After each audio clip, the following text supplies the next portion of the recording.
Welcome to Second Listen Saturday on the Parenting Roundabout podcast, where we share some fun moments from a past episode for your weekend listening pleasure. Look for new episodes every Monday through Friday.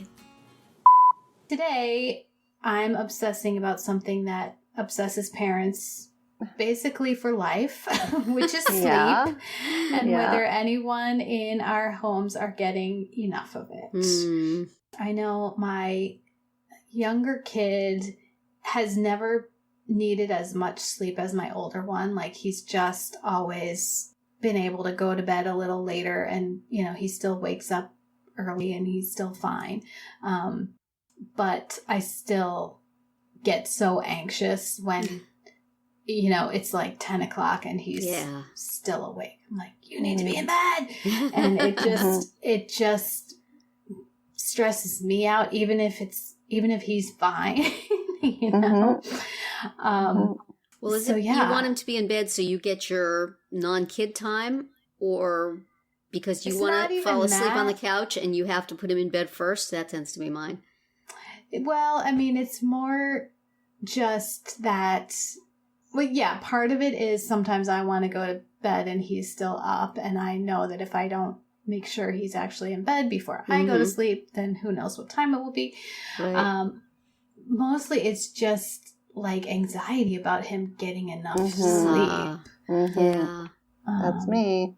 So that's the part that, and you know, it is annoying that with a kid who's almost 14, I still have to, you know, monitor and make sure he's putting himself to bed. Like, your daughter does that efficiently for herself? She does it for herself, and even though she does sometimes stay up really late doing homework, I don't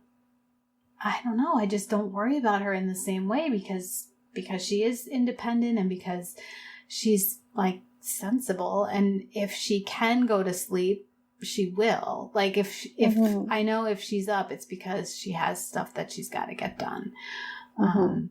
Whereas with my son, he's up because he's watching videos. He's not. It's not because he's like, if he was up because he was doing homework, I would be a little less stressed about it. I would still be stressed because that has happened, and I am still like, oh my God, he needs to be in bed. So it freaks me out. It's funny that it seems to be a common theme through when they're babies and then through their teen years. I mean, like you, I never worried about my oldest. He was somebody who could really manage his sleep, but my daughter is he couldn't manage his sleep when he was younger, but now that he's an adult, he knows how. I never worried about him. Like, I never worried about his. I always knew that he would catch a nap, or he would, kind of get to bed when he needed to. But my daughter's just, I worry about her so much. I mean, she gets 5 hours of sleep a night, if that.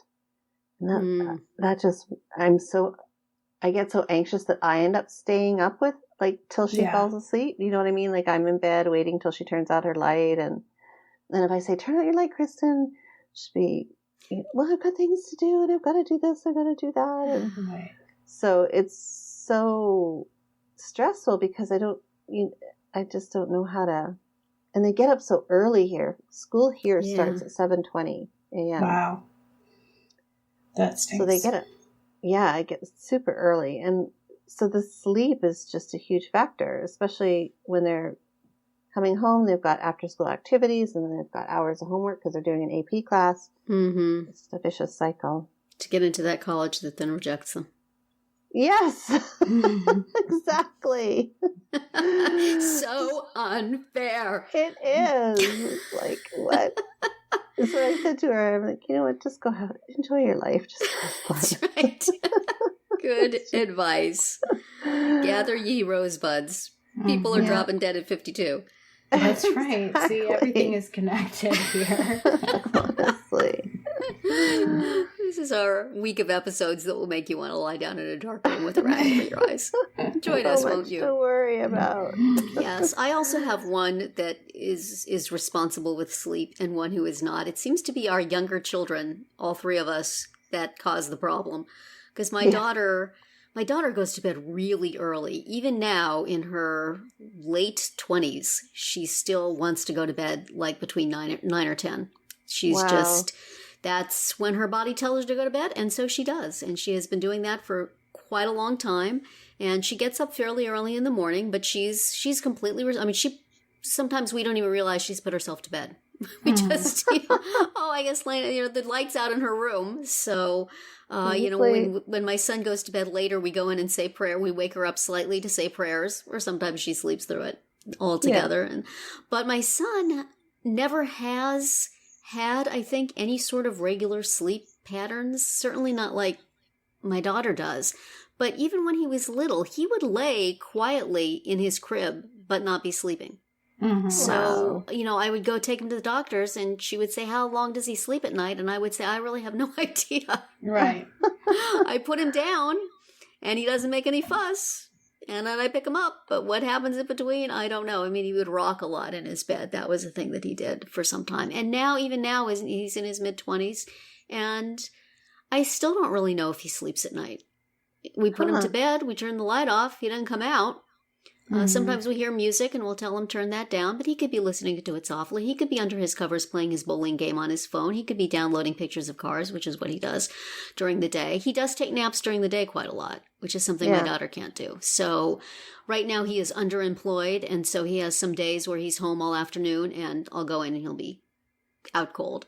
So I think he gets the sleep he needs when he needs it. I've never felt like he was sleep deprived or that he was having a problem for lack of sleep. So I think he just, he's a sleep grazer rather than a sleep all-in-one mealer. That's a good way of putting it. He grabs it as he goes along. Probably he falls asleep for a couple hours at night, wakes up, does some stuff, goes to sleep for a couple hours, wakes up. I know usually when we go to wake him up in the morning, he's asleep and hard to wake up. So maybe it's because he just went to sleep. I don't know. It's terrible. I feel like sometimes putting a hidden camera in his room so I could just see what he's doing.